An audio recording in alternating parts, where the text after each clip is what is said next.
Hello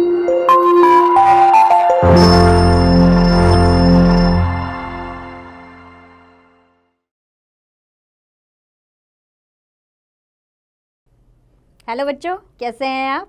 उम्मीद करती हूँ आप बढ़िया और एकदम मज़े में होंगे। बच्चों, आज हम एक कविता पढ़ेंगे जिसका नाम है कल कल छल छल बहती सरिता। बच्चों, सरिता अर्थात नदी। इस कविता में कवि ने नदी का बहुत ही सुंदर और बहुत ही अच्छा वर्णन किया है। तो आइए हम भी इस कविता का आनंद लेते हैं। कल कल छल छल, कल कल छल छल, कल कल छल छल बहती जाती, मैं मस्त अकेली लहरों में उठ गिरती गाती बहती जाती। कौन? मैं, नदी। तो कल कल छल छल, कल कल छल छल यानी कि नदी की आवाज़ जो ऐसे उछाले मारकर चल रही है और जिसमें ऐसी आवाज़ें आ रही हैं, और मस्त यानी मस्ती में भरपूर।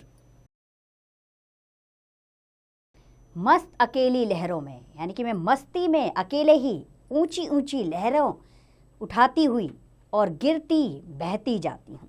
मुझे किसी के साथ की ज़रूरत नहीं, मैं बहुत मौज मस्ती का जीवन जीती हूँ। कौन हूँ मैं? मैं नदी हूँ।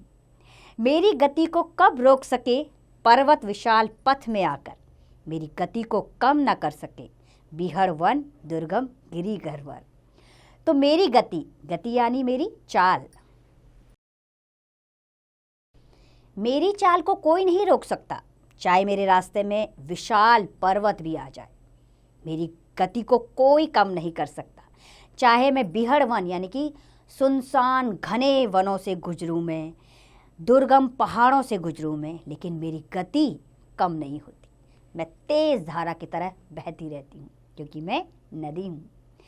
पाषाण शिला आती मेरे फूलों के संग में कंटक बन, पर उन्हें देखकर कब ठहरा मेरे प्रभाव का वेग प्रखर।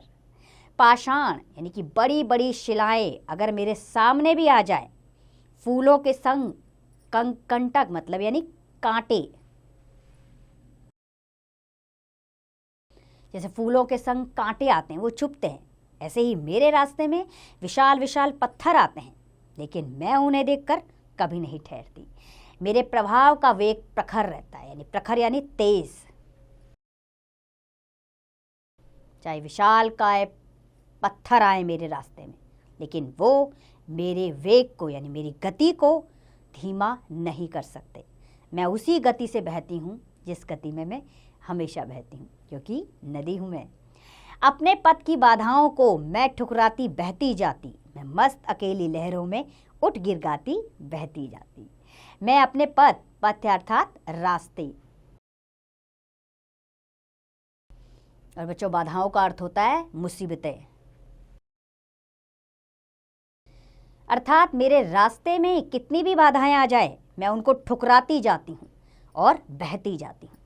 मैं मस्त अकेली लहरों में, मैं अकेली हूँ लेकिन मस्त होकर लहरों में उठती हूँ, गाती हूँ और बहती जाती हूँ। क्योंकि जब नदी बहती है तेज़ वेग में तो आवाज़ आती है ना, कल कल छल छल, तो इस तरह वह गीत गाती है।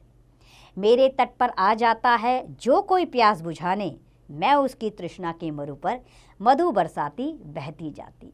यानी अगर मेरे तट पर, मेरे किनारे पर कोई प्यासा आ जाए पानी पीने के लिए, तो मैं तुरंत उसकी प्यास बुझाती हूँ, मधु बरसाती हूँ, उसके शरीर में अपने मीठे पानी के साथ मैं जाती हूँ और उसकी तृष्णा को शांत करती हूँ और मैं बहती जाती हूँ।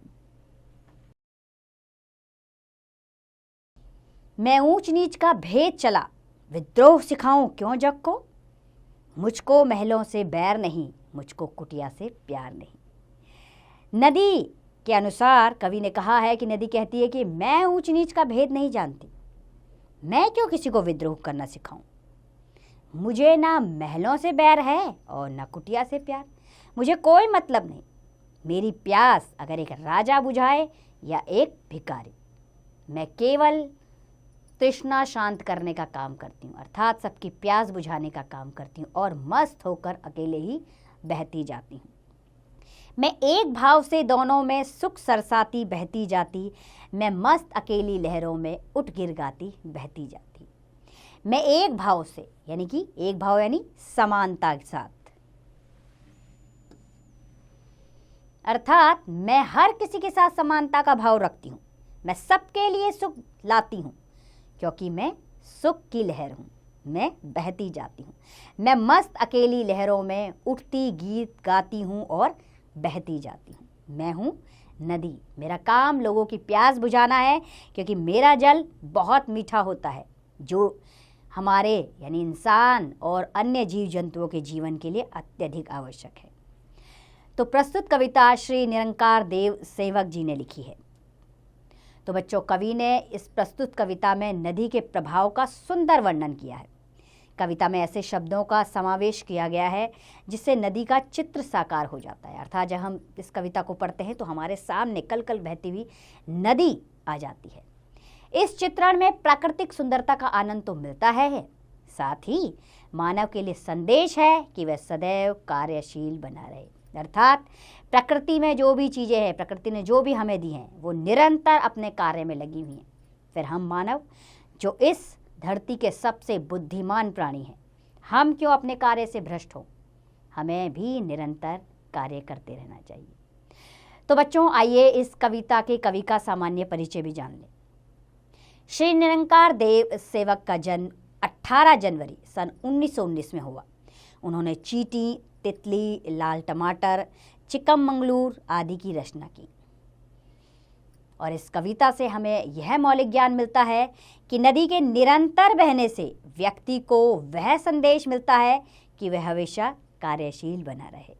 तो उम्मीद करती हूँ बच्चों, इस कविता से मिलने वाली सीख को आप भी अपने जीवन में अपनाएंगे और निरंतर कार्यशील रहेंगे। किसी भी काम में हार नहीं मानेंगे। आपका काम अवश्य सफल होगा और मंजिल आपको ज़रूर मिलेगी। इसके लिए क्या करना होगा? निरंतर प्रयास। तो उम्मीद करती हूँ बच्चों, ये कविता आपको अच्छी लगी होगी। अब इसका अभ्यास कार्य आप स्वयं कीजिए।